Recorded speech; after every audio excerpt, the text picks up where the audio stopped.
What's going on, my broskiis? My name is Toadski, back again, here to bring you guys yet another One Piece Treasure Cruise video. And this video, I think, is a pretty healthy discussion in regards to what they could potentially do for characters in One Piece Treasure Cruise in 2025.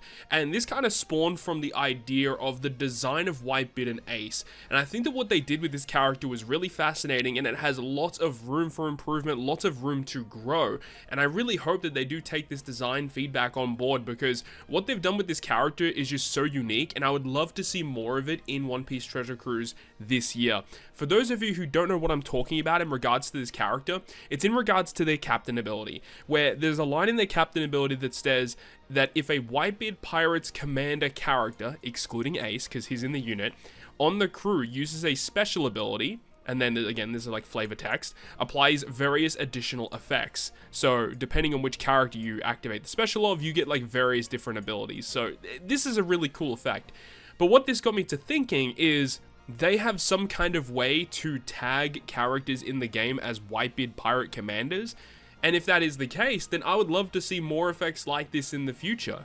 I mean, the main reason why I bring this up is because of Dragon Ball Z Dokkan Battle. It's a game that I've been getting back into, and this list that you're seeing right here is the list of all of the categories in Dragon Ball Z Dokkan Battle. So every character basically is given a few of these categories, or you know, at least most of them are given at least a few of these categories.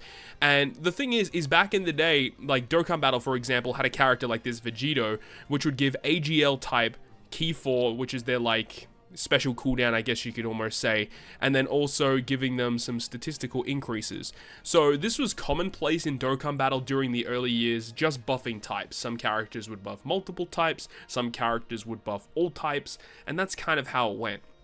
However, once they started introducing this category, this is the fused fighter category. So these are characters in this category that are fusions with other characters, right? Now, then they have characters like this, which is a more recently released character that buffs movie hero categories, giving them like 3 key and 200% to stats. So something like this would be cool, because as we know, in One Piece Treasure Cruise, buffing colors and classes has been the mainstay since the game has come out. But if we're able to pivot to just buffing Whitebeard Pirate Commander characters, I think that would be really, really interesting. So the main reason why I wanted to bring this up is because I think it's so fascinating, and it just introduces so many unique ways to build teams. And not only that, is because we already have an effect in the game that really wants you to run characters that are, you know, similar to each other, or characters that have relationships with each other, with the Super Tandem mechanic.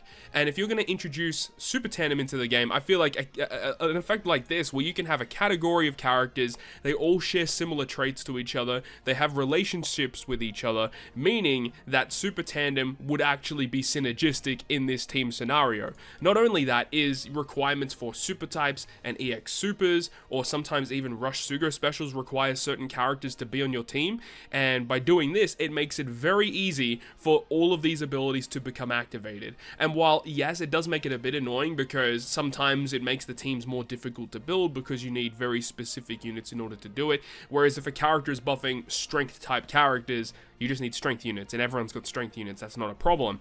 But if you need like specific characters in order for it to work, sometimes it can be difficult for new players to build teams in that manner. But still, I think if you can take a combination of these things, where you're buffing a class and then a category, or a color and then a category, you can make some really cool things out of it. So, like, I want to give some examples as to where this could come in clutch and be an absolute amazing addition to One Piece Treasure Cruise. The first one being like a Straw Hat Pirates category, and I think that this would probably be far and away the best category in the game. We consistently get new Straw Hat characters that are better and better and better over time. And if you introduce this type of category and make the captain of the team potentially a new Monkey D. Luffy, but even if it's not that, I mean, you could make it a Zoro if you want to, you could make it a Jinbei if you want to, you know, who knows. But I feel like it would make sense for the leader of this category to be Monkey D. Luffy himself, and he is buffing Straw Hat type characters, and then you now go back into the game, and anyone who's named, you know, Luffy, Zoro, Robin, Jinbei, Sanji, giving them the tag of Straw Hat Pirates meaning that they could be used on this team. They receive the benefits from Luffy, and you don't have to make him solely Straw Hat Pirates focused. You could still make him buff like Psy units, for example, or Free Spirit units and Straw Hat Pirates, something along those lines. But then if you use Straw Hat Pirate characters, you would get additional bonuses. I guess one way that you could kind of do it is kind of similar to how they did it with the Versus units, where like in Luffy's case, where if you had 6 Free Spirit characters, you would get like additional benefits, and then if you had like 4 Free Spirit or whatever it is, like Kaido says, if you have 4 or more driven, you get buffs. So you could do it the same way, where it's like if you have 4 or more Straw Hats on your team, you get X benefit buff to your crew. Something like that would make sense. So it incentivizes you to do it, but if you don't have the capable characters of building these teams, you can still get benefits in other ways. So I think this would be fantastic and would probably be the best way to introduce this system into the game. Moving on from that, I think if you go down the Navy route, because Navy always gets kind of shafted in One Piece Treasure Cruise, so I think if you went down the route of a new Garp or a new Sengoku that is able to buff Marines/Navy characters, that would be awesome, so that, characters that require like the super tandems to activate, or, super classes in order to activate, sometimes they can be very, very tricky in order to kind of finagle and to work together.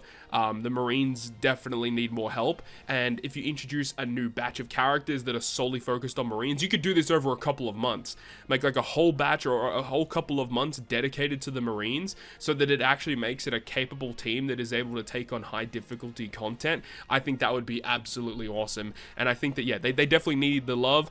So Sengoku would be a fantastic lead for that. You could do Monkey D. Garp, you could do a new Sakazuki. I mean, it has been quite a while since you received a Sakazuki Sugo Fest exclusive, so I think that would also be a really good way to go about it as well.